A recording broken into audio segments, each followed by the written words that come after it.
Ce cycle de conférences est organisé dans le cadre de l'École de la santé qui a été lancée en septembre 2024. Et cette école incarne notre engagement au CNAM envers l'amélioration de la santé et du bien-être des populations. Nous y proposons une centaine de formations dont la moitié sont des diplômes nationaux, du bac+1 au doctorat, et dans 5 principales filières: santé au travail, santé publique, santé numérique, sciences du vivant et handicap et dépendance.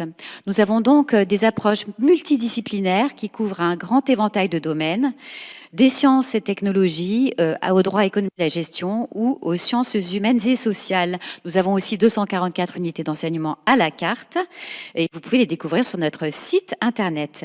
Nous formons donc des professionnels de demain dans des domaines variés avec un grand panel de professions variées, passant de assistants en santé et sécurité au travail jusqu'aux biochimistes. Et nous avons des formations qui sont complètement adossées à l'innovation et la recherche avec des laboratoires extrêmement dynamiques en termes de publication, comme le démontre notre dernier rapport HCRS bientôt publié. Nous collaborons étroitement avec des institutions et organisations de santé pour garantir que nos formations soient bien à la pointe des avancées du secteur. Et donc, nous sommes tout à fait prêts à former les prochaines générations de professionnels de santé pour justement relever les défis de demain en lien avec les transitions écologiques, numériques et sociétales. Et donc, maintenant, place à notre conférence, notre cycle de conférences. Et avant de laisser la parole à Arnaud Fontanet, je vous signale que 3 autres conférences auront lieu à partir du mois de janvier, les 9 janvier, 23 janvier et 27 mars. Et avant de partir, prenez donc une plaquette pour pouvoir découvrir les thématiques qui seront proposées prochainement. Merci beaucoup Laurence. Il y a également une page web sur l'École de la santé. Vous trouverez beaucoup d'informations pour ceux qui veulent creuser un petit peu plus. Donc moi je m'appelle Arnaud Fontanet. Avec Laurence, on est copilote de cette École de la santé. Je crois qu'on est passé du stade de préfigurateur à copilote. Il y a une progression qui se fait, mais on reste prudent. Et non, aujourd'hui, on a le très grand plaisir d'accueillir Jean-David Zetoun, qui nous fait l'honneur d'être là et qui a un parcours étonnant. Médecin clinicien, jusqu'à présent rien de très particulier, hépato-gastro-entérologue et continuons à pratiquer la médecine clinique. Mais passé par Sciences Po, déjà on commence à voir que bon, il y a un intérêt qui va au-delà de la médecine clinique. Et puis une activité assez prolifique sur l'écriture d'ouvrages dont vous avez peut-être croisé déjà quelques exemplaires. Aujourd'hui, Jean-David va nous parler de sa façon de regarder l'évolution de la santé humaine à travers un indicateur qui est finalement assez parlant, qui est celui de l'espérance de vie. Il y a déjà 2 ouvrages qui ont été publiés, qui vous voyez sur la diapositive qui est derrière moi. Un qui parlait de la grande extension, qui est une phase, on imagine, de progression de l'espérance de vie qui a démarré en 1750 jusqu'à nos jours. Et puis, vous avez déjà un peu une préfiguration de la suite avec le titre du 2e ouvrage qui est Le suicide de l'espèce, tous les 2 publiés récemment, 2021 et 2023. Et nous allons donc démarrer cette conférence avec une question: la santé humaine s'améliore-t-elle? Et la parole est à toi, Jean-David, et merci encore d'être venu pour partager avec nous toute ta culture sur ce sujet qui est passionnant pour des gens qui s'intéressent à la santé publique. Merci beaucoup. Alors, merci beaucoup à Madame Hartmann, Madame Znati, Arnaud Fontanet, William Dab pour l'invitation. William qui, en 2011, m'a encouragé de façon décisive quand j'essayais de faire autre chose que de la médecine. Et je te remercie encore d'avoir été là alors que tu n'avais aucun intérêt à le faire. Donc du coup, effectivement, je vais essayer de vous faire un résumé de mes 2 premiers bouquins. Donc le premier sur l'amélioration de la santé, qui n'est pas donc une histoire de la santé, mais une histoire de l'amélioration de la santé, c'est-à-dire au moment où ça commence à progresser. Et le deuxième qui parle de l'état de la santé mondiale au XXIe siècle, avec un accent particulier sur la production de risques par la société contemporaine.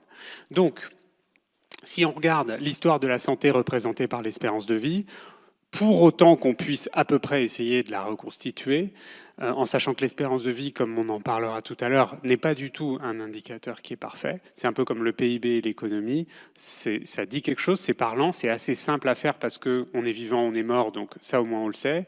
Mais ça ne dit pas ce que contient la vie et comment les gens fonctionnent et comment les gens se sentent. Et ça, je pense que vous en parlerez probablement aux autres conférences qui seront organisées dans le cadre de cette école de la santé. Pour autant, ça a au moins le mérite quand même de dire quelque chose de notre santé et d'être assez fiable. Et donc, si vous regardez le graphe qui est derrière moi, pour un certain nombre de pays sélectionnés, dont la France, vous avez peut-être l'impression qu'il y a 2 périodes sur ce graphe. Et je vais essayer de vous montrer qu'en fait, il y a 3 périodes qui sont délimitées par les traits verticaux. Et on va essayer de se demander ensemble si on est en train ou pas d'entrer dans une 4e période qui serait différente de la précédente. Donc, la première période de la santé humaine, c'est une énorme période de stagnation, avec une espérance de vie qui est très faible par rapport à nos standards actuels, c'est-à-dire entre 25 et 30, voire 35 ans. Et c'est une période qui va durer probablement 10 000 ans et qui va commencer au moment de la transition néolithique. Donc je rappelle, la transition néolithique, c'est le moment où les humains arrêtent d'être des chasseurs-cueilleurs nomades, on devrait dire des chasseurs-cueilleurs-pêcheurs, pour devenir schématiquement des éleveurs et des cultivateurs sédentaires. On sait aujourd'hui que cette schématisation est trop caricaturale et que ça ne s'est pas fait comme ça, qu'il y a eu des allers et retours, que parfois ils ont été les deux en même temps, que ça ne s'est pas fait exactement au même moment partout, etc. etc. Il n'empêche qu'il y a à peu près 11 000 ans, il y a eu un début de transition néolithique avec un changement massif sur les sociétés humaines et qu'à ce moment-là, tout a changé pour les sociétés. Je ne vais pas vous détailler tous les changements de la société néolithique par rapport à la société paléolithique, mais l'espérance de vie a baissé à ce moment-là. Et on pense qu'elle est passée d'à peu près 40 ans. Donc les chasseurs, cueilleurs, pêcheurs, finalement, avaient une meilleure espérance de vie que les humains qui ont suivi pendant 11 000 ans, à 25-30 ans, parce que premièrement, ils ont commencé à vivre dans leurs déchets. Deuxièmement, ils ont vécu vraiment à proximité des animaux, et comme Arnaud l'a expliqué pendant 5 ans, ce sont les animaux qui produisent les virus ou les bactéries qui ensuite contaminent les humains. Troisièmement, ils ont commencé à vivre non plus dans des tentes ou à l'air libre, mais dans des maisons, c'est-à-dire confinées, c'est-à-dire qu'ils ont pu se contaminer les uns les autres. Et à partir de ce moment-là, l'espérance de vie a baissé, probablement pour des raisons avant tout microbiennes, et donc c'est resté comme ça pendant 11 000 ans. Alors il y a eu des fluctuations, parce que le monde a été un monde de crise, et que donc du coup c'est pour ça que je dis entre 25 et 30-35 ans, qui sont des écarts aujourd'hui énormes et impensables. Même pendant la pandémie, on a perdu un peu moins, quelques mois, je crois que c'était 6 mois d'espérance de vie pour les femmes, pour les hommes, et 5 mois pour les femmes en France. Donc c'est pas des écarts qu'on connaît même quand il y a des chocs.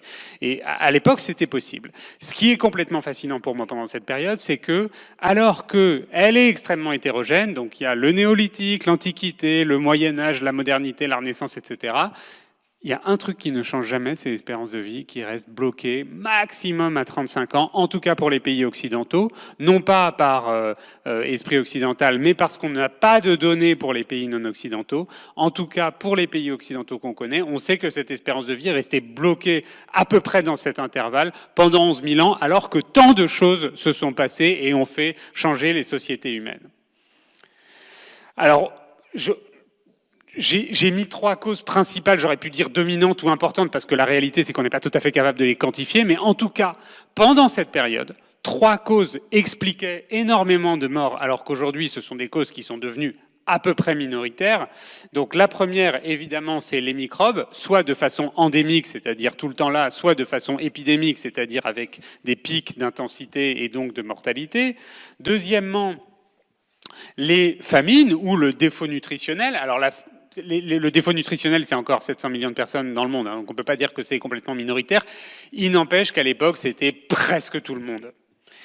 Et les guerres, la violence, et donc ça c'est ce que j'ai essayé d'expliquer dans mon 3e livre qui est sorti il y a 2 mois si ça vous intéresse, qui était énormément plus fréquente qu'aujourd'hui. Donc, si vous trouvez que la société est trop violente aujourd'hui, je suis d'accord. Il n'empêche que les homicides, c'est entre 400 et 450 000 personnes par an dans le monde, c'est-à-dire 0,6% de la mortalité mondiale. En France, c'est moins de 1000 personnes par an, c'est-à-dire 0,16% de la mortalité française.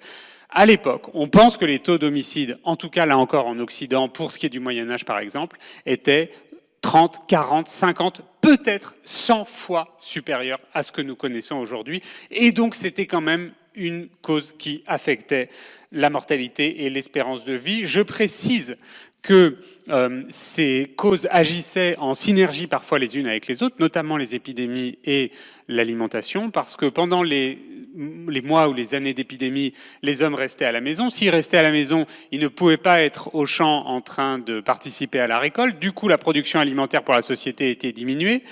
La production alimentaire étant diminuée, il y avait un défaut nutritionnel qui lui-même causait un déficit immunitaire qui faisait que les gens se défendaient moins bien contre les infections et ainsi de suite. Ça s'appelle un feedback positif, mais dans le mauvais sens du terme pour la santé. Feedback, c'est quand l'effet devient la cause de perpétuation de sa propre cause.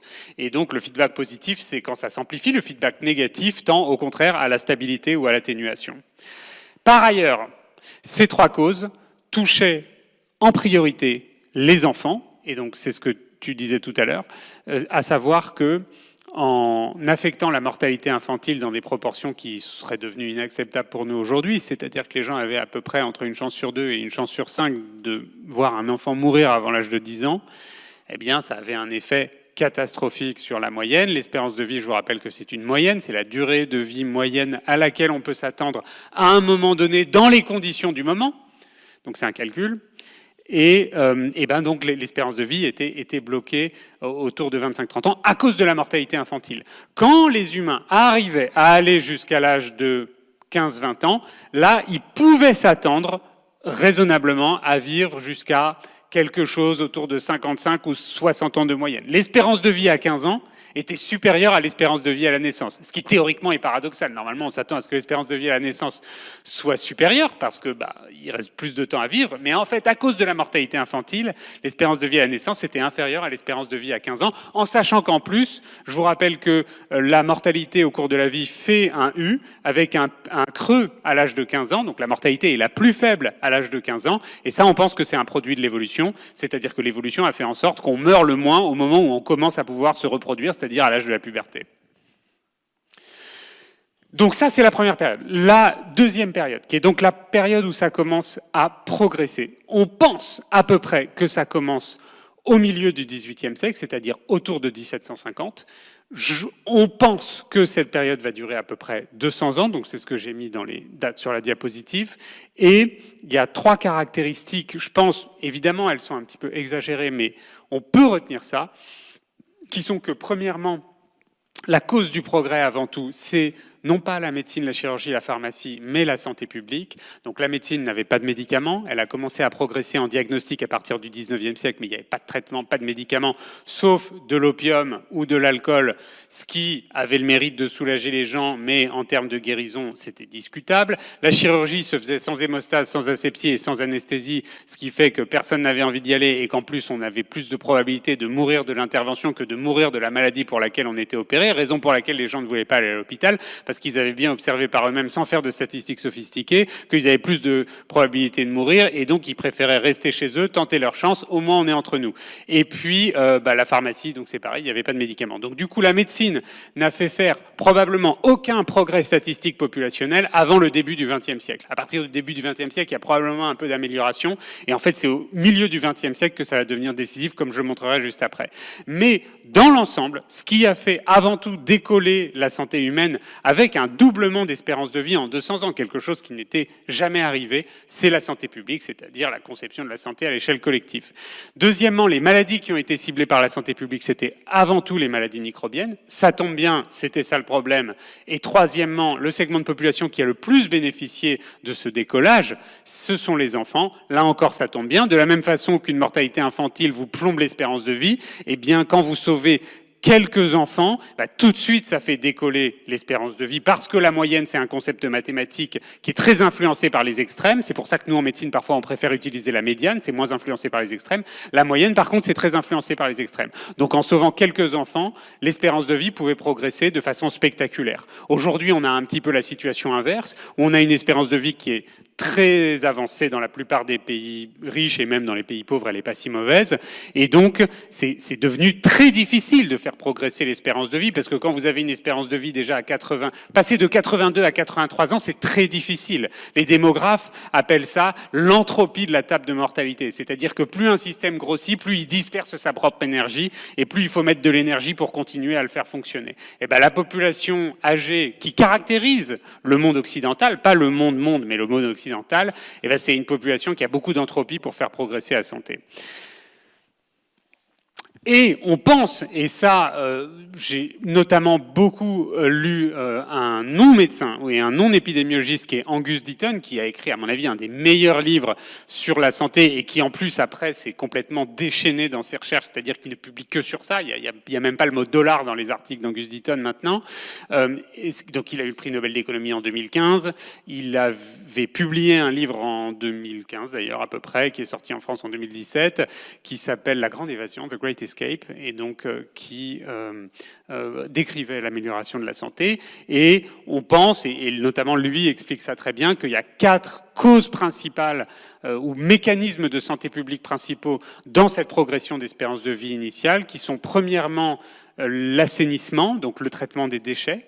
Deuxièmement, c'était bien de faire sortir la saleté, mais encore fallait-il faire entrer de la propreté, et donc c'est l'eau potable. Je vous rappelle qu'avant les lois qui ont changé les obligations pour les compagnies d'eau allaient chercher l'eau du robinet dans les toilettes. C'est pas rigolo, enfin c'est pas une blague, c'est rigolo, mais c'est pas une blague. Et donc évidemment, c'était pas ok. Et il a fallu des lois contre lesquels énormément de gens ont lutté en disant vous allez tuer le business, vous vous rendez pas compte, on fera plus d'argent, laissez la liberté, on fait ce qu'on veut, etc. Et il y a un champion de la santé publique anglais qui s'appelle Chadwick, qui n'était pas médecin. La plupart du temps, la santé initiale a progressé grâce à des non-médecins. Pasteur était chimiste, Chadwick était avocat, devenu parlementaire, et je peux vous en trouver plein d'autres.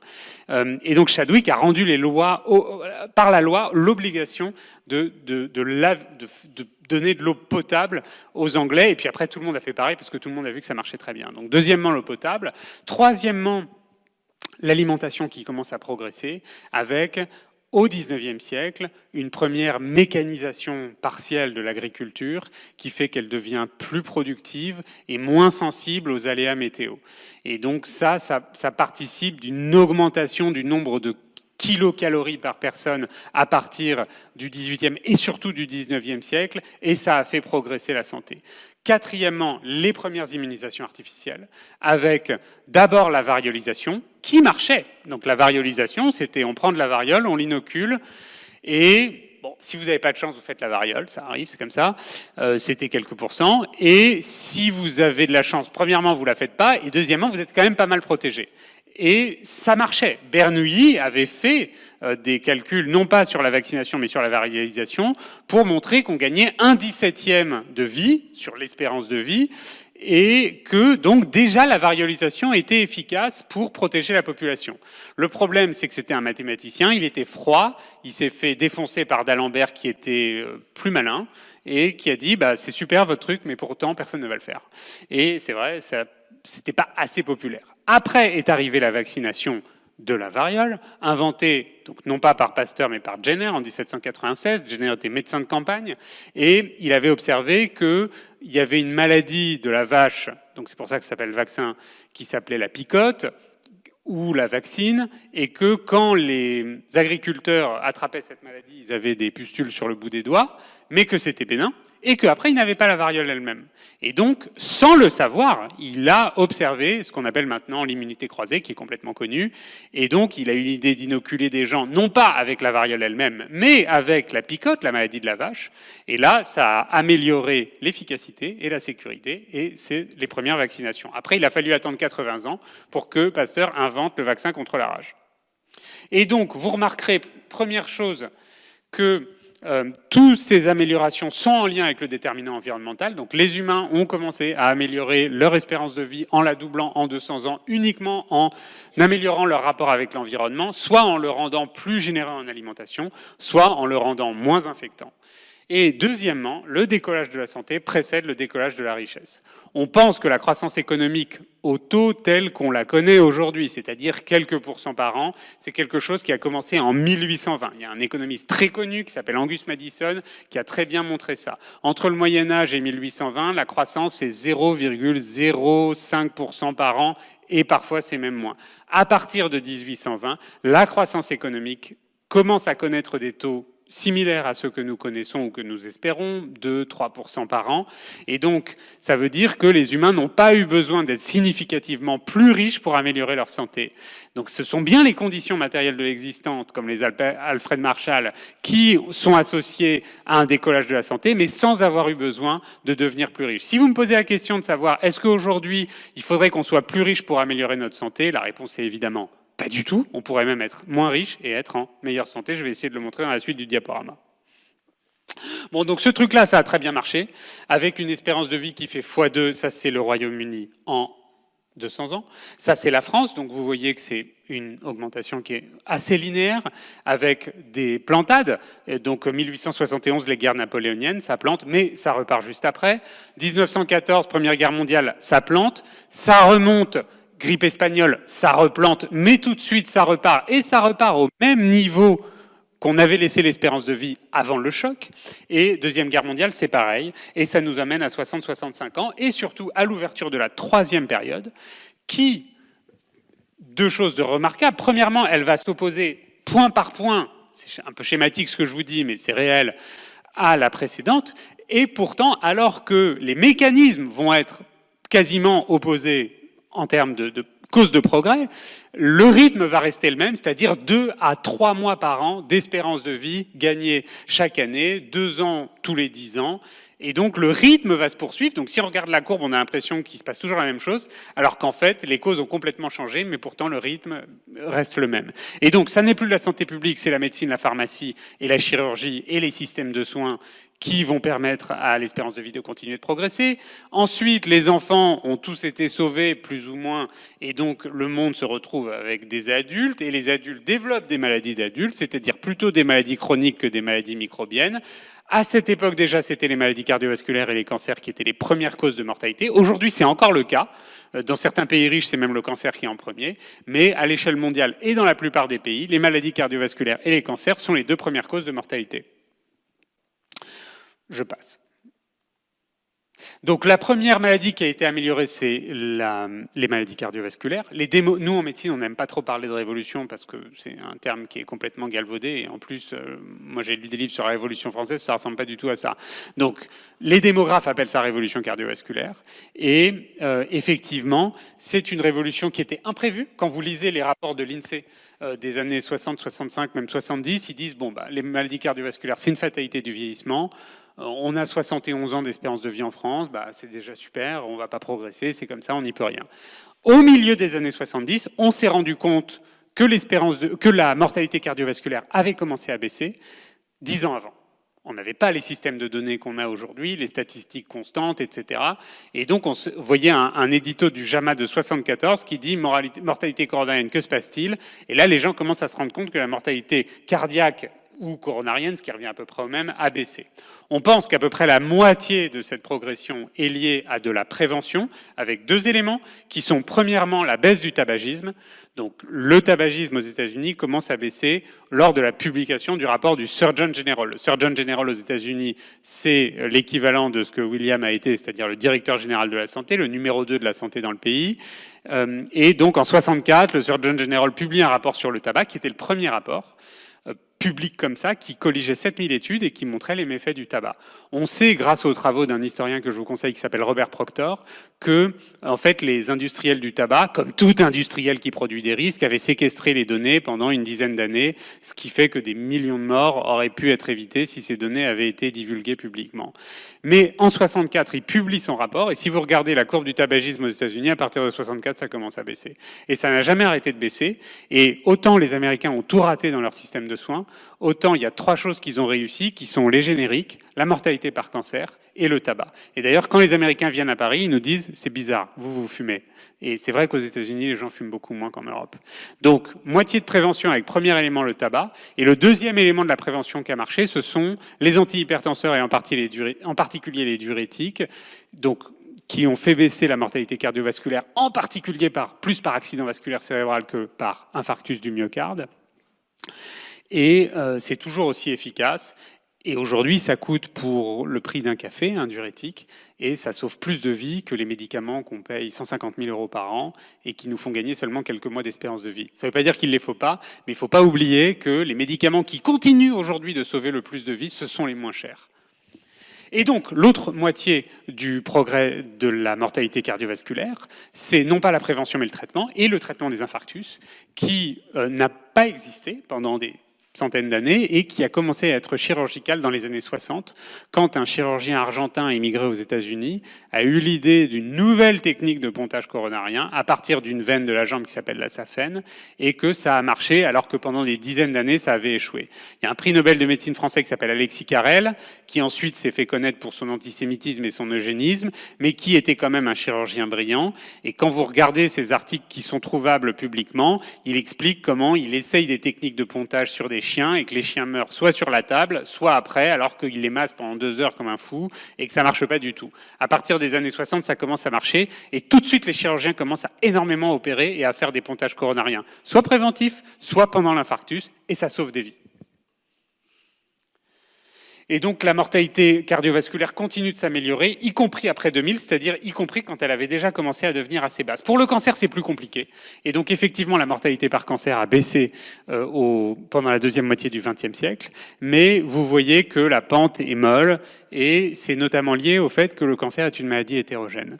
Et c'est plus difficile de traiter une maladie hétérogène qu'une maladie homogène, donc il y a des dizaines d'organes, chacun peut produire son cancer, et même par organe, il y a des dizaines de cancers possibles.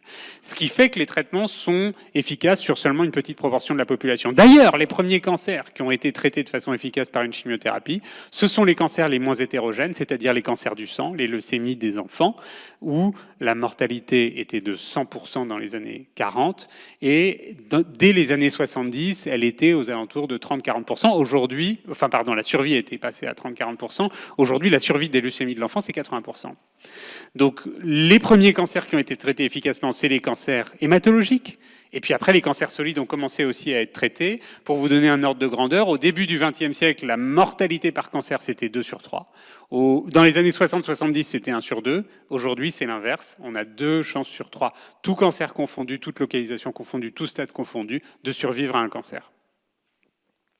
Et donc, ça a continué de marcher au même rythme, ce que je vous disais tout à l'heure. Vous voyez que c'est assez linéaire. Les courbes sont soit parallèles, soit convergentes, parce que tout le monde ne part pas du même point de départ au sortir de la Deuxième Guerre mondiale. Mais l'espérance de vie a continué à progresser de façon continue pendant la deuxième moitié du XXe siècle, jusqu'au début du XXIe. Depuis le XXIe, c'est moins clair, je vais en parler jusqu'après. Ça a produit un phénomène que les démographes appellent la rectangularisation de la courbe de survie ou la compression de la mortalité. C'est-à-dire qu'avant, on pouvait tous s'attendre à mourir avec une probabilité équivalente quel que soit notre âge.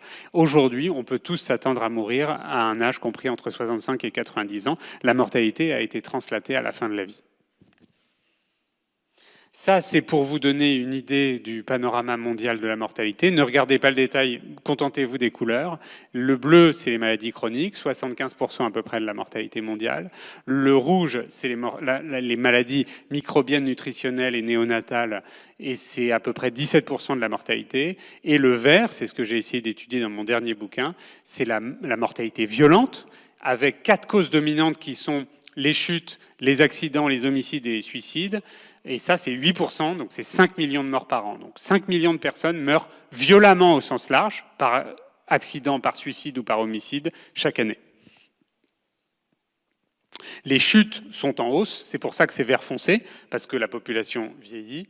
Le suicide est un peu en baisse, on a perdu 25% de suicides en 20 ans, non pas parce que les gens sont moins malheureux, mais parce qu'on a restreint les moyens pour se suicider, notamment les barbituriques et les médicaments. Et les homicides sont à peu près stables. Alors, malgré les progrès dont je vous ai parlé, il y a 3 problèmes de la santé mondiale. Le premier problème, tout le monde le connaît, c'est la préoccupation des gouvernements pour les dépenses de soins, qui ne sont quasiment jamais des dépenses de santé. Donc, vous voyez les données de l'OCDE qui n'ont pas beaucoup changé depuis ce graphe. Donc, c'est assez homogène, c'est-à-dire que la plupart des pays dépensent entre 7% et 12% de leur richesse nationale pour les soins. Aucun gouvernement n'est satisfait de ces dépenses. Ils trouvent tous, et ils n'ont pas tort, qu'ils dépensent trop pour pas assez de résultats. Un seul pays complètement à part qui est les États-Unis. Si vous aviez des doutes sur le fait que les Américains avaient le pire système de soins au monde, vous pouvez chasser ce doute. Les Américains sont le pays qui dépense le plus d'argent, 18% de la richesse nationale, pour premièrement la pire espérance de vie de toute l'OCDE et deuxièmement le pire accès de tout l'OCDE, puisqu'il y a 20 millions d'Américains qui ne sont pas assurés. Avant l'Obamacare, c'était 40 millions. Et depuis l'Obamacare, c'est 20 millions. Au passage, en assurant 20 millions de personnes en plus, ils n'ont pas augmenté les dépenses de soins, pour des raisons qui ne sont pas très claires, mais qui expliquent la complexité de l'économie de la santé. Par ailleurs, ce problème est tellement patent aux États-Unis que vous avez entendu que la semaine dernière, il y a un illuminé qui a assassiné en plein New York le patron d'une très grosse compagnie d'assurance. Évidemment, c'est scandaleux, c'est injustifiable, mais ça dit quelque chose de l'état d'esprit oppressif du système de soins des Américains que les Américains ne supportent plus. Le deuxième problème de la santé humaine, que ce soit occidentale ou mondiale, ce sont les inégalités de santé. Ça, c'est Villermé, qui était un chirurgien devenu épidémiologiste, sans le savoir, le mot n'existait pas. Et Villermé avait calculé que dans les 12 arrondissements de Paris, les revenus étaient corrélés à la mortalité et donc à la santé. Et donc ce gradient social de santé, le fait que les revenus améliorent la santé, c'est quelque chose qui a été, pour une des premières fois, on ne sait pas si c'est la première fois, montré par Villermé. Ce gradient social de santé existe encore aujourd'hui. Et donc, je vous ai mis sur la partie droite de la diapositive un papier d'un économiste de Stanford que j'aime beaucoup, qui s'appelle Chetty, qui a regardé 2 variables, mais pour tous les États-Unis, qui sont la déclaration d'impôt et la mortalité, et qui a montré 2 choses très importantes. La première, c'est que l'espérance de vie entre les hommes et les femmes est très différente et que au XXe siècle et au XXIe siècle, les femmes, dans 100% des pays du monde, vivent plus longtemps que les hommes et de beaucoup. Avant, ce n'était pas le cas. Avant, quand la mortalité infantile était élevée, elles étaient obligées de faire beaucoup d'enfants pour qu'il y en ait quelques-uns qui survivent à la fin. Quand les femmes font plus d'enfants, leur santé, en moyenne, est moins bonne. Au XXe siècle, ça a moins été nécessaire grâce au progrès sur la mortalité infantile. Et donc, les femmes ont pu faire moins d'enfants, ce qui leur a permis d'être en meilleure santé. Comme par ailleurs, elles fument moins, elles boivent moins, elles mangent mieux, elles font plus de sport, elles se battent moins, elles conduisent mieux, eh bien, leur espérance de vie est très supérieure. Aujourd'hui, au XXIe siècle encore, en France, il y a 6 ans d'écart. C'est absolument énorme pour une moyenne.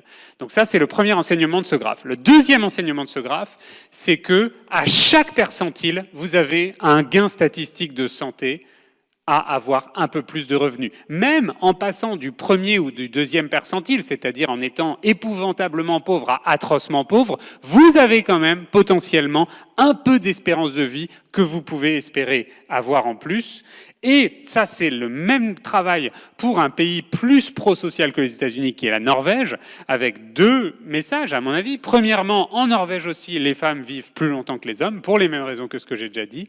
Deuxièmement, là où le graphe était linéaire, il devient logarithmique, parce que dans un pays pro-social, vous allez très rapidement gagner de la santé dès que vous sortez un tout petit peu de la pauvreté, probablement grâce au fait que l'État social vous protège plus. Aux États-Unis, il est évident que l'État ne protège pas les Américains. Et le troisième problème de la santé, c'est la production de risques. Ça, c'est ce que j'ai essayé d'expliquer dans mon deuxième livre. Les épidémiologistes classifient les risques en 3, avec les risques donc environnementaux, dont la pollution est le principal. Le changement climatique n'est pas dans ces risques, parce que c'est une espèce de méta-risque, et donc il n'est pas classé comme ça, en tout cas par le groupe de référence d'épidémiologie mondiale, qui s'appelle l'IHME, et qui est à Seattle, et qui est 100% financé par Bill Gates, ou plutôt par la Gates Foundation. Le deuxième risque, ce sont les risques comportementaux, donc le tabac, l'alcool, les relations sexuelles sans préservatif, la drogue, etc. Et le troisième risque, ce sont les risques métaboliques. Le métabolisme, je rappelle, ce sont les échanges d'énergie et de matière au sein de l'organisme. Et donc, les risques métaboliques, c'est l'hypertension, le cholestérol, l'obésité, le diabète. Un message extrêmement important, c'est que ces risques ne sont pas imperméables les uns avec les autres. Les risques environnementaux influencent les risques comportementaux et métaboliques, raison pour laquelle l'environnement est presque systématiquement sous-estimé comme contributeur à la bonne ou à la mauvaise santé, notamment par les leaders politiques qui n'en parlent tout simplement jamais. Alors, si je vous liste maintenant, que je vous montre les principaux risques, donc la pollution de l'air, l'alcool, la drogue, la pollution chimique, l'hypertension artérielle, l'obésité, le diabète et le tabac. Et si vous me demandez quels sont les deux pires risques aujourd'hui à l'échelle mondiale, vous avez d'une part la pollution de l'air, qui fait, et je vais vous montrer pourquoi. Alors j'aurais pu rajouter la pollution chimique, j'aurais même dû. Et deuxièmement, le binôme obésité-diabète qui va un peu ensemble parce que ces causes sont les mêmes, c'est-à-dire avant tout alimentaires. Et donc quand on regarde la taille d'impact de ces risques, on voit que le plus gros risque, c'est l'hypertension artérielle, c'est en jaune. C'est 11,8 millions de décès par an. Alors c'est un risque qui est peu évitable, c'est-à-dire qu'il est peu d'origine environnementale ou comportementale, même s'il l'est un peu. Mais la situation pour autant n'est pas satisfaisante parce qu'il y a la moitié des hypertendus qui ne sont pas dépistés. Sur ceux qui sont dépistés, il y a à peu près la moitié qui ne sont pas traités. Et sur ceux qui sont traités, il y en a une bonne partie qui ne sont pas contrôlés. Alors que, comme je l'ai dit tout à l'heure, ça vaut un café par jour. Et donc, or, le dépistage peut se faire. Il n'y a pas besoin d'un médecin voyou comme moi qu'il faut payer très cher. On peut prendre n'importe quel professionnel de santé moins bien payé et demander le dépistage, et le traitement lui-même, comme je l'ai dit, ne coûte pas cher. Donc, pour très peu d'argent, on pourrait avoir de bien meilleurs résultats sur l'hypertension. D'ailleurs, la mortalité liée à l'hypertension artérielle ne dépend pas du PIB. Le Costa Rica, par exemple, qui par ailleurs est un pays exemplaire en termes environnementaux, même si en ce moment ils ont des gros problèmes démocratiques, est un pays qui a un meilleur contrôle de l'hypertension que la France. Parce qu'il y a une politique qui dit, ben voilà, on va dépister et traiter l'hypertension. C'est d'une rentabilité folle. C'est vraiment, c'est un truc, on devrait faire ça et on aurait un bénéfice inévitable. Donc ça, c'est le jaune. Ensuite, vous arrivez sur les risques évitables. Donc en bleu, la pollution. J'ai dit c'est 9 millions de morts par an, dont 90% dans les pays non riches. Mais tout de même, selon les estimations de Harvard, une cinquantaine de mille en France. Quand on dit ça, ça veut dire 50 000 morts par an en France à laquelle la pollution contribue. Ça ne veut pas dire que c'est la cause exclusive, mais ça aussi, on n'en parle jamais. Je rappelle qu'il y a 600 000 morts par an en France à peu près, donc 50 000 sur 600 000, c'est beaucoup. Et pourtant, il n'y a pas de plan national pour la pollution. Certaines villes essayent de faire des choses, mais aucun Premier ministre ou même aucun ministre de la Santé ne vous a jamais parlé de la pollution. C'est comme si ça n'existait pas. En orange, vous avez l'obésité. 5 millions de morts. En gris, vous avez le tabac, entre 7 et 8 millions selon que vous prenez le tabagisme passif ou pas. Et puis, vous avez en vert l'alcool, 3 millions de morts à peu près, en croissance linéaire avec la croissance démographique. Ça n'augmente pas en taux, mais ça ne baisse pas non plus. Et puis, à la fin, vous avez les 3 maladies microbiennes les plus problématiques additionnées, qui sont la tuberculose, le paludisme et le VIH, qui font à L3 3 millions de morts. Ce qui veut dire que à L3, elles font 3 fois moins de décès mondiaux que la pollution. Or, comme le dit Philippe Landrigan, la pollution n'est pas 3 fois plus médiatisée et ne reçoit pas 3 fois plus de donations pour lutter contre elle que ces maladies tropicales contre lesquelles il faut évidemment absolument lutter. Mais c'est le drame de la pollution, c'est que c'est le problème dont personne ne s'occupe. Donc j'ai dit en France, mais à l'échelle mondiale, pratiquement pas du tout. Et donc, pourquoi je vous ai dit tout à l'heure qu'à mon avis, les deux pires risques, c'était la pollution et l'obésité? Parce que premièrement, la taille d'impact est importante, et deuxièmement, ce sont des risques en croissance. L'obésité est en décroissance dans 0 pays dans le monde. Et la pollution de l'air est en baisse en Europe, mais elle est en hausse à l'échelle mondiale, parce qu'aujourd'hui, quand les pays se développent, c'est trop souvent à base de fossiles, et donc leur pollution augmente de façon quasiment mécanique. Le tabac est en baisse dans le monde en termes de taux, c'est-à-dire de proportion d'une population qui fume, donc la quantité totale de cigarettes fumées augmente à cause de la démographie, mais au moins les taux de tabagisme sont en baisse à l'échelle mondiale, dans beaucoup de pays, et surtout, on sait faire baisser le tabac. On connaît les politiques anti-tabac qui sont efficaces. Pour l'obésité, il n'y a rien de tel.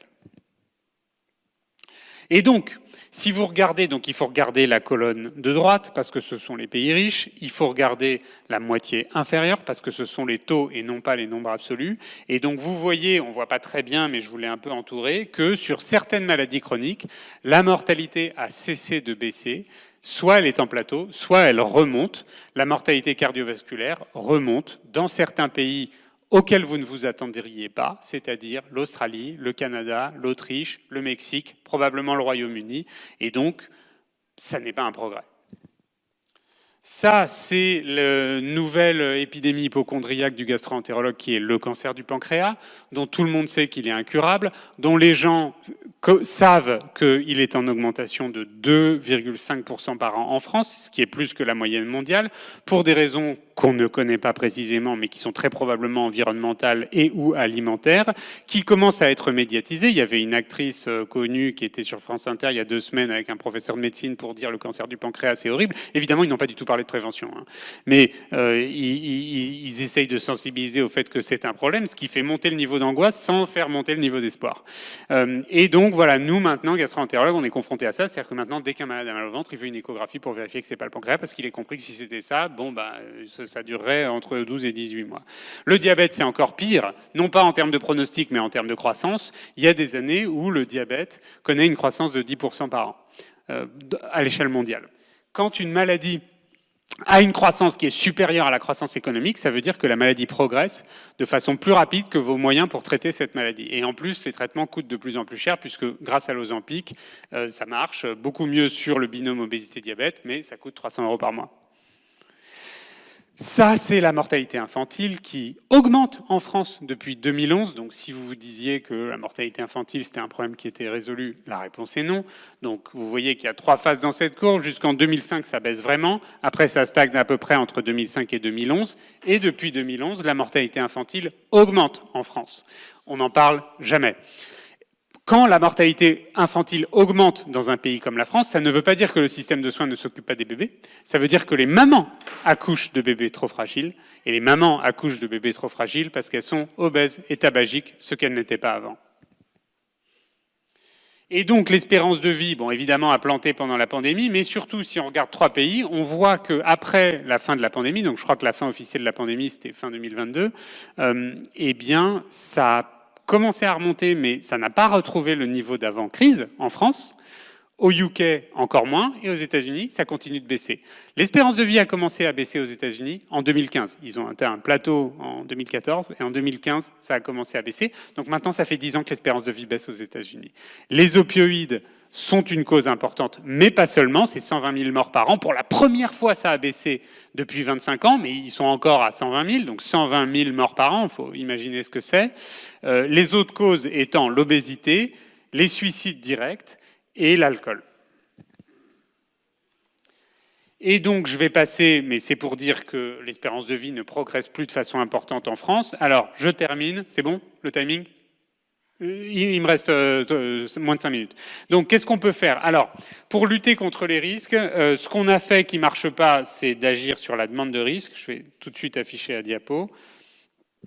Et quand on a réussi à réprimer des risques au cours de l'histoire, et donc les 4 derniers risques que je vous ai mis, c'est-à-dire le tabac dont j'ai un tout petit peu parlé, la pollution au plomb qui aujourd'hui n'est quasiment plus un problème, sauf en France, grâce aux chasseurs, puisque les munitions sont en plomb, donc le sol des forêts françaises est totalement plombé. Troisièmement, la pollution de l'air dans les pays riches, j'en ai parlé tout à l'heure, on pense qu'on a perdu à peu près 30% de pollution en 40 ans en Europe. Donc ça, c'est un progrès réel. Et quatrièmement, l'alcool dans certains pays. Donc ces 4 risques, donc qui ne sont pas des petits risques, hein. Le plomb, c'était un énorme risque jusqu'aux années 70. Nixon a sauvé le monde du plomb, Nixon, qui était un des présidents probablement les plus antipathiques de l'histoire des États-Unis, a été aussi le meilleur président pour l'environnement. Parce que dans les années 70, il a fait passer des lois pour l'environnement qui ont été très efficaces, parce qu'il avait deux causes de ce qu'on appelle le momentum politique, c'est-à-dire l'élan et l'énergie pour faire passer des lois impopulaires. Il avait premièrement le livre de Rachel Carson, auquel tout le monde avait été sensibilisé, et deuxièmement, la peur que les Américains avaient du nucléaire civil. Et donc, comme il y avait une angoisse environnementale américaine, il a pu faire passer des lois très importantes sur l'air, sur le plomb, sur les pesticides, et ça a fait faire des progrès populationnels absolument importants, et ensuite l'Europe a imité les États-Unis. Donc ces risques ont été diminués, mais jamais en agissant sur ce que moi j'appelle la demande de risque, on peut dire l'exposition au risque, c'est-à-dire sur les individus. Pour faire baisser un risque, il faut agir sur le producteur de risque, c'est-à-dire sur l'offre. À chaque fois que ça a été fait et que ça a marché, c'est parce qu'on a maté l'offre de risque. Et il y a deux façons de le faire, qui sont la loi, c'est interdit, et l'économie, on taxe. Quand on ne fait pas ça, ça ne marche pas. Pour l'obésité et l'alimentation, on a fait donc exactement l'inverse de ça. L'alimentation n'est pas régulée et elle n'est pas taxée. Par contre, une fois que les industriels ont mis en supermarché en vente ce qu'ils veulent et au prix qu'ils veulent, on dit aux gens « débrouillez-vous, mais ne le faites pas ». Ben, ça ne peut pas marcher. C'est pour ça que l'obésité est en croissance ou en stagnation dans 100% des pays du monde, en tout cas en décroissance dans 0 pays du monde. Donc, pour faire baisser les risques que sont la pollution de l'air, la pollution chimique et le problème alimentaire, il faut agir sur l'offre, c'est-à-dire sur les gens qui produisent ces risques. Si on agit sur la demande, moi, j'ai aucun problème avec ça, mais il faut le faire à l'échelle, et ça passe par des mesures sociales, c'est-à-dire que les gens soient moins pauvres, au hasard. Et là, ils pourront mieux se loger ou mieux s'alimenter. Mais dire aux individus, c'est-à-dire l'éducation, qui est un truc hyper populaire chez les libéraux, pour des raisons qui ne sont pas mauvaises. Intellectuellement, ça se défend de dire on va éduquer la population. Le problème, c'est que c'est très peu rentable. Ça coûte beaucoup de gens d'éduquer quelqu'un, et le rendement populationnel en termes de réaction comportementale n'est pas élevé. Donc l'éducation est indispensable, mais si elle n'est pas associée aux mesures à l'échelle qui sont agir sur l'offre de risque et avoir une action sociale, c'est impuissant. Je termine, je vais passer là-dessus, je vais terminer donc sur l'exemple du plomb dont je vous ai parlé. Donc le plomb a été légiféré dans les années 70 aux États-Unis, et donc vous voyez sur ce graphe la courbe bleu qui est... Alors il y avait deux sources de plomb, qui étaient les bâtiments, avec la peinture, les canalisations, et le carburant. C'est pour ça que le plomb était partout dans l'environnement. Aujourd'hui, il y a quasiment plus de plomb aux États-Unis, sauf sur le bord de certaines routes, mais c'est du plomb qui date d'il y a 70 ans. Donc le plomb a été interdit dans les carburants. L'avantage de mettre du plomb dans les carburants, c'est que ça améliorait la performance des moteurs. Bon, après on a dit, on n'a plus le droit, c'est comme ça. Et quand on n'a plus le droit, c'est ça qui est génial avec la loi. Comme tout à l'heure, je vous parlais de l'eau potable. Quand on n'a plus le droit, plus personne ne le fait. Et puis c'est 100% de la société qui bénéficie de cette interdiction. Donc le plomb a été interdit. Donc vous voyez que la courbe bleue baisse. Et puis après, elle disparaît au moment où l'interdiction totale devient effective. Et en rouge, vous avez la concentration de plomb dans le sang des Américains, qui baissent avec la courbe bleue, elles sont même confondues, on a du mal à les distinguer, et qui continuent de baisser, puisqu'il y a évidemment une inertie dans les dizaines d'années qui suivent. C'est pour ça, au passage, que les Américains sont devenus moins violents pendant une certaine période, parce que le plomb a des effets neurotoxiques qui agissent sur l'impulsivité, et notamment sur la criminalité. Et surtout, ça agit sur l'intelligence. Les économistes qui adorent tout lier à l'argent ont fait des corrélations entre le quotient intellectuel et la productivité d'une société. Et ils ont calculé donc que pour chaque dollar qui avait été investi dans la dépollution au plomb, 30 $ avaient été rendus à l'économie. Si aujourd'hui vous avez votre banquier qui vous propose un placement de 1 à 30, 100% d'entre vous allez le faire. Et c'est pour ça que la prévention, que ce soit par la dépollution ou par une action alimentaire, est toujours non seulement efficace, mais rentable. Voilà, je vous remercie.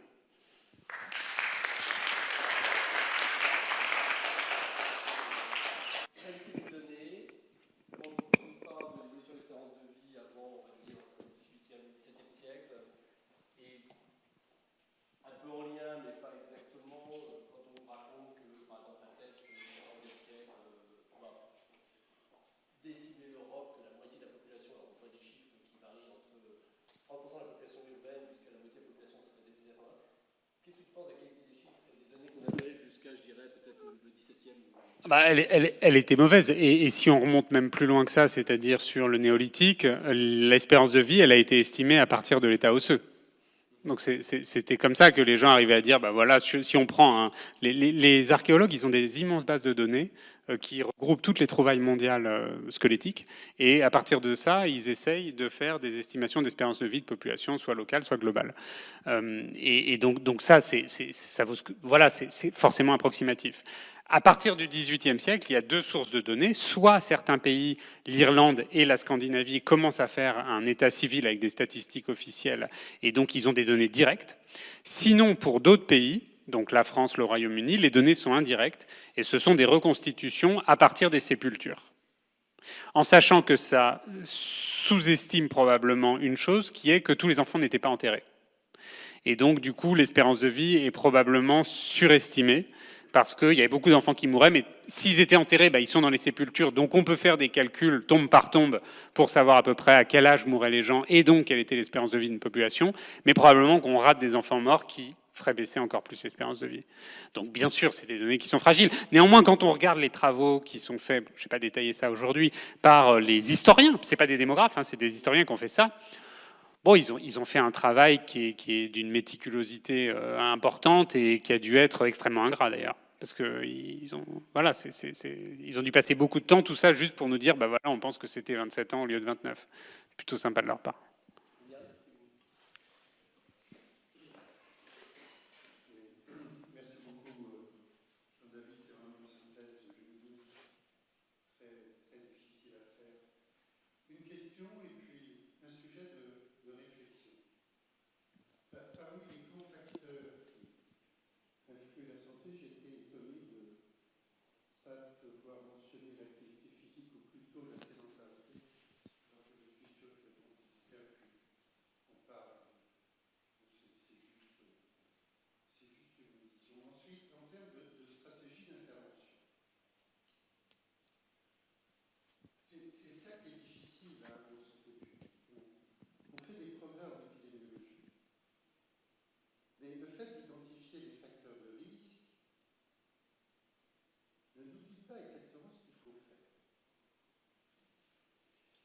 Et si on veut intervenir dans les populations, alors il faut raisonner population. Et en fait, il y a trois territoires sur lesquels on peut intervenir. C'est l'entreprise, l'école et le quartier. Et donc la réflexion, je t'entendais, c'était très clair, très clarifiant, mais je me disais, il faudrait réorganiser ces facteurs de risque en les distribuant par unité d'intervention. Ce qui permettrait par exemple de faire ressortir le rôle majeur du travail, notamment constitutif d'une grande partie des inégalités que tu as très bien mentionnées. L'école, parce qu'évidemment, beaucoup de choses se jouent dès ce moment-là, et que le niveau d'éducation et de littératie, comme on dit aujourd'hui, est un déterminant important de la santé. Et puis le quartier, parce que si on parle de pollution, il faut regarder les émissions, évidemment, mais il faut regarder aussi dans les logements, dans le quartier où les gens vivent, les sources de pollution, et d'ailleurs on commence à voir des cartographies. L'Observatoire régional de la santé d'Île-de-France fait des choses très bien là-dessus. C'est à ça que je réfléchissais. En t'écoutant, je te connais par cœur, mais ça m'est venu comme ça. J'avais envie que tu réagisses. Oui, bien sûr. Alors sur la sédentarité, je vais mettre un petit mot. En fait, dans l'obésité a trois causes, qui sont la quantité d'alimentation, la qualité de l'alimentation et la sédentarité. Tout le génie négatif des industriels de l'alimentation a été de dire que l'obésité était liée à deux causes sur les trois, qui étaient la quantité d'alimentation et la sédentarité. Il est vrai que ces deux facteurs ont évolué péjorativement. Les gens bougent moins et les gens mangent plus. Mais c'était une façon pour les industriels de dire « c'est pas nous, les gens mangent trop, les gens ne bougent pas assez ». Alors qu'en fait, quand on fait des modélisations, on montre que l'accentuation de la sédentarité et l'augmentation des ingestades, la quantité de calories, ne suffit pas à expliquer la croissance de l'obésité et qu'il y a donc bien un troisième facteur qui est en cause, qui est la qualité de l'alimentation, c'est-à-dire, pour le dire de façon hyper simplifiée, l'alimentation ultra transformée et ultra sucrée que nous servent les industriels et qui explique donc la différence qui, elle, n'est pas expliquée par la sédentarité et la quantité d'aliments. D'ailleurs, quand vous écouterez des économistes ou des lobbyistes ou qui vous voulez, vous vous dire, bah oui, déjà, les gens devraient faire plus de... Et c'est vrai, mais du coup, ça permet d'occulter le troisième facteur, qui est les industriels font juste de la merde. Alors, ensuite, pour ta remarque, j'avais jamais pensé à ce découpage en 3 territoires, quoi, qui sont le quartier, l'école et l'entreprise. Oui, effectivement, c'est peut-être en fonction de ça qu'il faudrait se dire, bon, bah, qui fait quoi, comment on se répartit ça, et du coup, parce qu'au-dessus des trois, il y a quand même un truc que moi j'aime bien personnellement qui s'appelle l'État et qui, du coup, drive tout le monde, quoi. En termes de santé, le marché ne fait pas le job. Si l'État n'est pas là, ça ne se fait pas tout seul et j'ai essayé de le montrer avec 1 ou 2 exemples historiques. L'État ne le fait pas, parce que je pense principalement que l'État ne voit pas à quel point ce serait rentable pour lui. L'État n'identifie pas le coût de la pollution en France, par exemple. Il commence un peu à se poser la question sur le coût de l'obésité, mais pas sur le coût de la pollution. On pense qu'il y a entre 15 et 20% de la mortalité cardiovasculaire française qui sont liées à la pollution, mais ça n'apparaît dans aucune statistique ou aucun bilan comptable de la Caisse nationale d'assurance maladie. Du coup, c'est comme si ça n'existait pas. Alors que pour le tabac et l'alcool, c'est plus identifié, ce qui permet au moins d'avoir un petit peu de politique contre le tabac et l'alcool.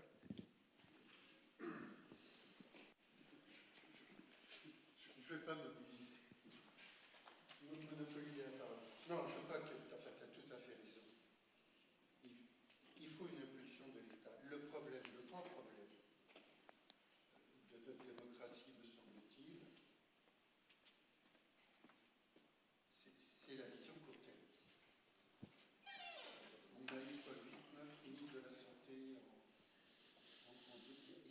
Or, on voit bien que ce que tu soulignes,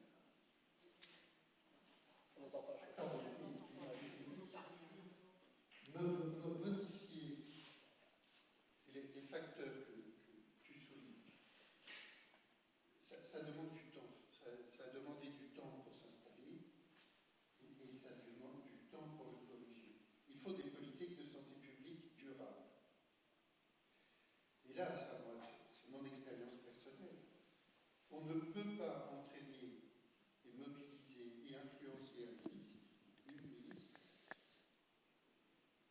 sur des résultats qui arriveront après son mandat. Alors là, on pourrait dire, on peut sortir de ça, ça devient une autre organisation, mais là on est dans un piège entre la pression court-termiste auquel sont soumis nos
retient aujourd'hui. Est-ce qu'il y a d'autres commentaires, remarques ou questions? Oui. Peut-être pas nécessaire. On peut parler d'espérance de vie, mais comme on dit entre nous, espérance de vie en quel état? Oui, alors l'espérance de vie en bonne santé, c'est plus... d'abord, c'est plus difficile, même ne serait-ce qu'à définir. Tout le monde n'est pas d'accord. Est-ce que avoir une hypertension artérielle traitée, c'est être en bonne santé ou pas? Il y a des gens qui disent que oui, et puis il y a des gens qui disent que si on dit oui, on dégrade le standard. Donc en fait, c'est non. Donc il faut viser mieux que ça. Donc la définition même conceptuellement ou formellement, elle est moins triviale que l'espérance de vie tout court. Et surtout, l'espérance de vie en bonne santé, c'est beaucoup plus difficile à mesurer. Encore une fois, avoir des statistiques populationnelles exhaustives sur une espérance de vie en bonne santé, je pense qu'il n'y a pas un pays qui arrive à faire ça. Ça se fait toujours sur des échantillons. Alors que les espérances de vie que je vous ai données pays par pays, elles concernent 100% de la population d'un pays. Donc on pense, une fois que je vous ai dit ça, que l'espérance de vie en bonne santé a quand même plutôt progressé au XXe siècle, mais qu'elle a peut-être progressé moins vite que l'espérance de vie tout court. Et surtout, il n'est pas dit qu'aujourd'hui, elle continue de progresser, notamment dans certains pays, ou plus précisément dans certaines régions de pays. Pour parler des États-Unis, par exemple, ce qu'a dit Angus Deaton quand il a reçu le prix Nobel, il a dit « si vous ne désagrégez pas les données, vous ne pouvez pas voir les problèmes ». Et j'ai parlé de l'espérance de vie aux États-Unis, mais l'espérance de vie à New York continue d'augmenter. L'espérance de vie en Californie augmente. L'espérance de vie dans les 4 villes du Texas. Le Texas, c'est un foyer républicain, sauf les 4 villes, qui sont Houston, San Antonio, Dallas et Austin. L'espérance de vie à Austin augmente. Austin, c'est une ville, entre guillemets, exemplaire sur le plan environnemental. Donc, même les États-Unis, c'est extrêmement hétérogène comme territoire. Et du coup, il y a des endroits où ça monte, il y a des endroits où ça baisse, et il y a des endroits où l'espérance de vie en bonne santé baisse aux États-Unis, j'en suis certain.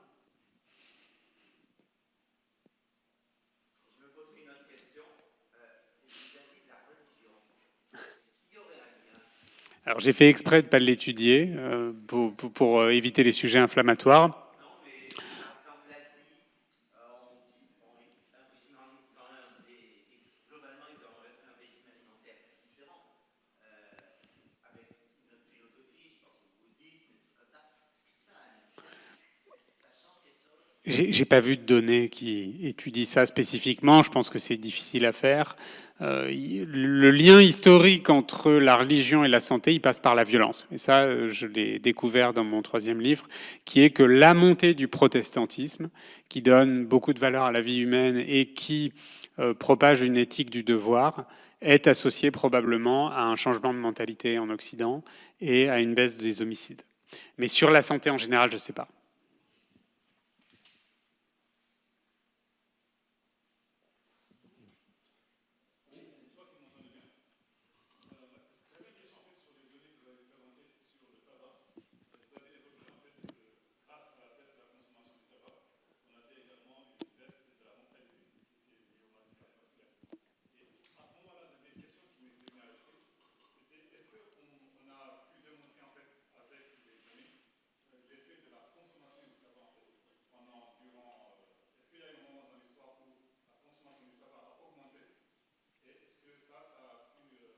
Ah oui, au XXe siècle, elle a énormément augmenté. La première moitié du XXe siècle, c'est la folie pour le tabac. Je les ai pas en tête, je les ai pas vus, mais on sait, et donc mécaniquement, ça a forcément dégradé la santé, mais on sait que le XXe siècle, c'est le siècle... La première moitié du XXe siècle, pardon, c'est vraiment la période d'euphorie tabagique où tout le monde se met à fumer, où c'est valorisé, où on dit pas que c'est dangereux. Non, cette première moitié-là, elle est dramatique, je pense, en termes de santé. Après, encore une fois, à partir des années 60, il y a une prise de conscience et très lentement, ça se met à baisser. Je me souviens en tout cas des statistiques au Royaume-Uni, au départ vraiment début du 20e, Oui, okay. Et de façon très nette, avec différents types de consommation de tabagisme, et à décalage de 10-15 ans, on voit la montée du cancer du poumon, qui était une des manifestations parmi d'autres de la toxicité du tabagisme. Et à ce propos, je me demandais, tu as cité un rapport de Nixon 64, pas de Nixon, pardon, de 1964, qui a du Surgeon General sur le tabac, qui a eu un impact vraiment important sur la consommation. Quel a été l'impact qu'ont eu les mesures une fois que le tabagisme passif, ça c'est le début des années 80, les premières publications ont montré que le tabagisme passif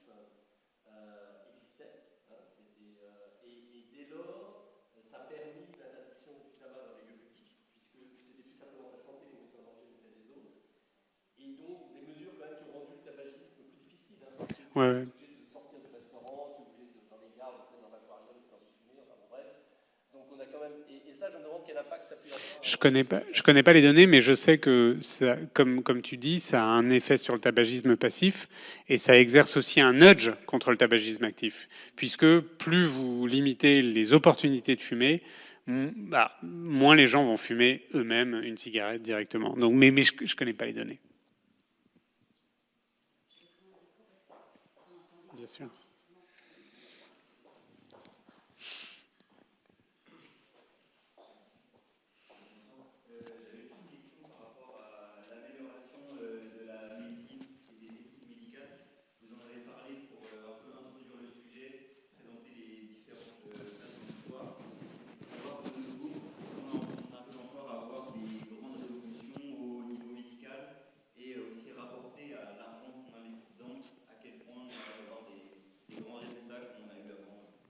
Non, c'est sûr que... Bon, d'abord, le progrès médical, il n'est pas linéaire. Hein. Il y a des périodes où il ne se passe pas grand-chose. Si on regarde comme indicateur, par exemple, le nombre d'autorisations de mise sur le marché par an de nouveaux médicaments, dans les années 90, c'était pas mal.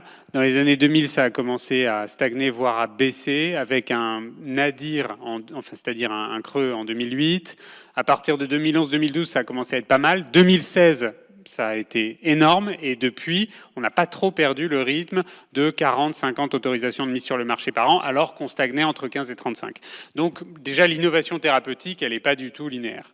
Ensuite, qui dit une nouvelle autorisation de mise sur le marché, ne dit pas forcément que le médicament est transformant. C'est parfois le cas, parfois pas du tout. Et par ailleurs, les nouveaux médicaments maintenant sont devenus très chers. Pour un gain statistique de santé qui est en général inférieur à ce qu'on a pu avoir avant.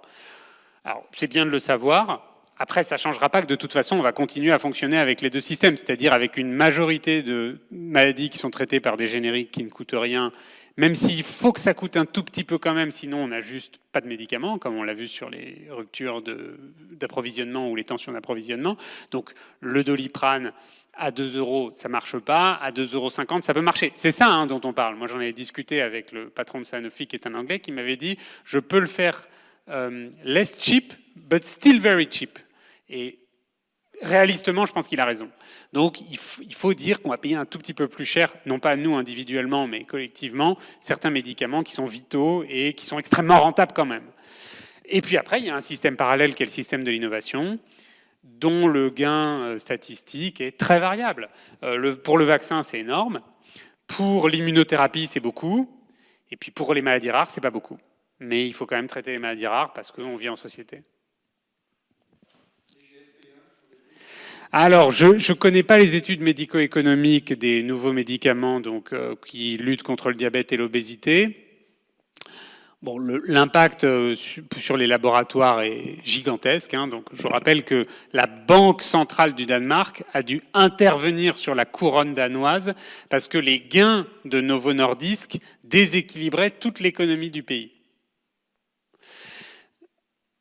Il est probable que, vu les coûts de l'obésité, ce sera médico-économiquement acceptable. Ça ne veut pas dire que ça fait faire des économies, mais en tout cas, ce qu'on y mettra vaudra la dépense, encore une fois, par rapport au coût de l'obésité. Mais le recul est limité, les gens peuvent regrossir après arrêt du traitement, donc tout ça sont des facteurs extrêmement fluctuants qui, je pense, seront déterminants dans le fait que, est-ce qu'on a raison de payer une cure de 18 mois à un patient?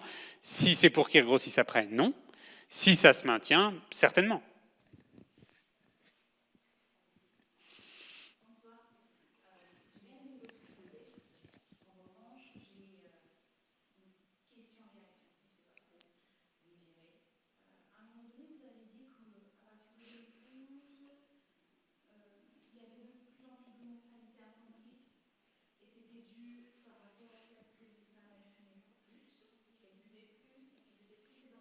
Obèse.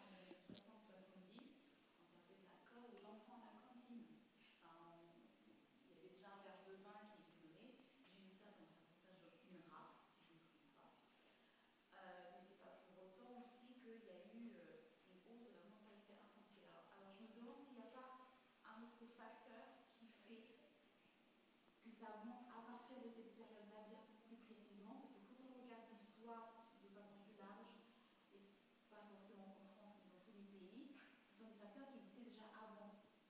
Alors, sur les causes de l'augmentation de la mortalité infantile en France depuis 2011, moi je vous rapporte les conclusions des auteurs du travail que j'ai montré en graphe.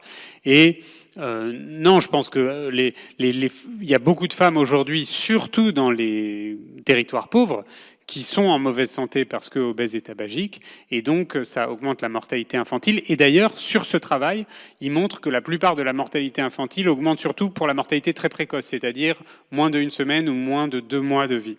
Donc ça veut dire que les bébés naissent extrêmement fragiles et que après ça ne marche pas tout le temps. Donc je pense que ces facteurs-là sont vraiment des causes. Après, est-ce que dans le passé, il y avait des facteurs qui étaient pires pour certains d'entre eux? C'est possible. Effectivement, peut-être que les femmes sont plus vigilantes aujourd'hui vis-à-vis de l'alcool parce qu'on est plus au courant du fait que même un verre d'alcool peut être très mauvais pour l'enfant. Après, sur l'alcool à la cantine, je ne pense pas que c'était une cause de mortalité infantile. Est-ce que c'était bien? Évidemment que non. Et effectivement, je sais que jusqu'à une date pas si ancienne, c'était autorisé. Aujourd'hui, ça nous paraît très fou. Mais de là à dire que c'était une cause de mortalité, non. Après, là, ce que vous soulignez, c'est toute la difficulté de l'épidémiologie, c'est de savoir quelle est la part de chaque facteur dans un résultat bon ou mauvais de santé. Et ça, c'est jamais une mesure directe, c'est toujours une estimation mathématique.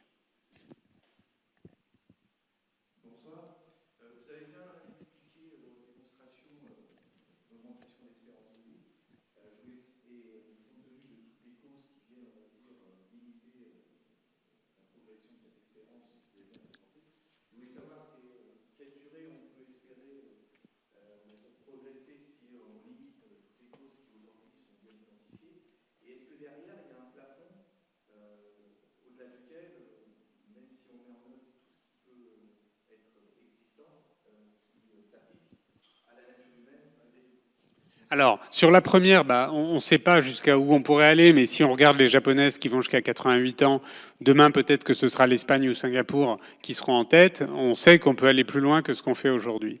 Sur la question d'une limite biologique à la longévité, le débat est ouvert et tous les scientifiques ne sont pas d'accord. Il y avait un scientifique génial c'était un démographe qui est mort il y a 2-3 ans, qui était un mec super, j'ai oublié son nom, qui justement lui expliquait qu'il n'y avait pas de limite biologique. C'est un mec très sérieux, hein. Il y en a qui pensent qu'il y a une limite. Un argument pour dire qu'on puisse tous progresser, c'est déjà le cas. Il y a plus de centenaires aujourd'hui qu'il y a 20 ans, et il y a plus de super centenaires, c'est-à-dire 110 ans, qu'il y a 20 ans, 30 ans, etc. Donc ça progresse. Pour ça, il y a toujours une élite mondiale qui continue de progresser, même si les autres, parfois, sont laissés sur le côté. Un argument pour penser qu'il y a une limite biologique quand même, c'est que depuis que Jeanne Calment est morte, personne ne s'est rapproché de son record. Mais même ne serait-ce qu'un petit peu. Tout le monde, même ceux qui ont vécu le plus vieux, le record de Jeanne, était 5 ans ou 10 ans derrière Jeanne Calment, qui ferait penser qu'elle serait une anomalie positive, et que donc il y a peut-être une limite biologique quand même. Le problème avec la limite biologique, en tout cas moi je trouve que c'est un problème, c'est que c'est une obsession des libertariens américains complètement perchés qui veulent repousser sans cesse les limites de l'existence, mais pour eux-mêmes, et qui du coup, à mon avis, déconcentrent la société des problèmes dont je vous ai parlé, qui sont juste là, qui coûtent pas grand-chose à corriger, et vivre de 110 à 115 ans, entre guillemets, c'est moins important, je ne vais pas dire on s'en fiche, mais c'est moins important que au moins que tout le monde puisse aller tranquillement jusqu'à 75-80 ans. Donc voilà, c'est ça un problème qu'on a. C'est un problème idéologique qui est typiquement américain et même typiquement californien.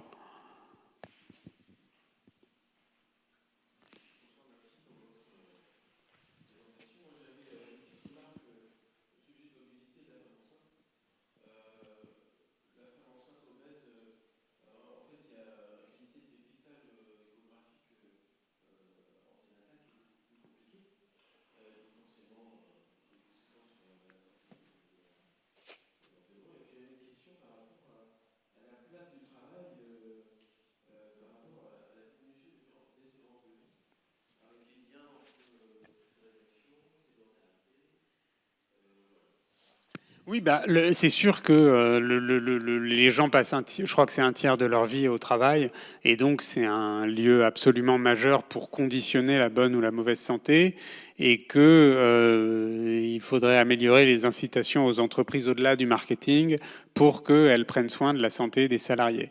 Ce qui est très difficile dans cette histoire, c'est que tout se passe partout, c'est-à-dire que le système de soins ne peut pas réparer tous les dommages qui sont produits par la société, ou en tout cas par les producteurs de risques. L'entreprise peut faire plein de choses, mais elle n'est pas avec les gens tout le temps, et donc elle ne peut pas non plus corriger les problèmes qui se produisent ailleurs, et ainsi de suite. Donc c'est pour ça que l'approche d'ensemble me paraît indispensable, même si à un moment, comme l'a dit William tout à l'heure, il faut savoir identifier un peu les grands territoires pour savoir où est-ce qu'on investit dans les grandes masses.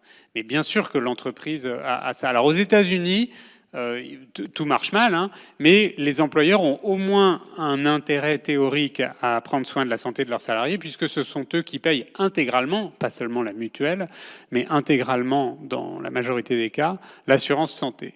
Et donc, ils auraient intérêt, plus qu'ils ne le font, à investir dans la santé. Mais c'est très difficile, parce que changer le comportement, c'est très difficile, et parce qu'une fois qu'une personne est obèse, la faire maigrir, c'est extrêmement difficile. Donc, c'est pour ça qu'il faut vraiment agir le plus tôt possible, parce que quand les gens sont obèses, c'est très difficile. C'est facile de gagner du poids, c'est difficile d'en perdre. Et c'est le drame de la santé mondiale actuelle. Hein.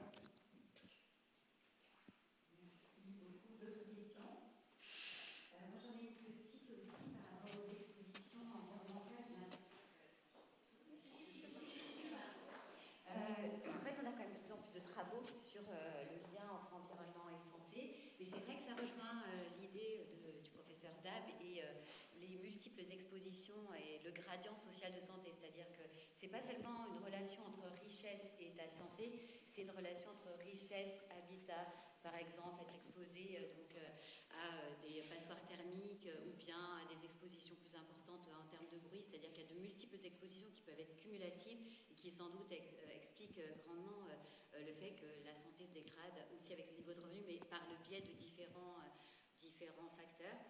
Et il y a quand même de plus en plus de travaux dans ce champ-là, maintenant, grâce notamment aux travaux qui sont menés dans le CNAM, et en particulier sur les estimations de co-bénéfices qui permettent à la fois d'estimer finalement le bienfait d'une activité physique, par exemple, et d'une moindre exposition peut-être aux pollutions.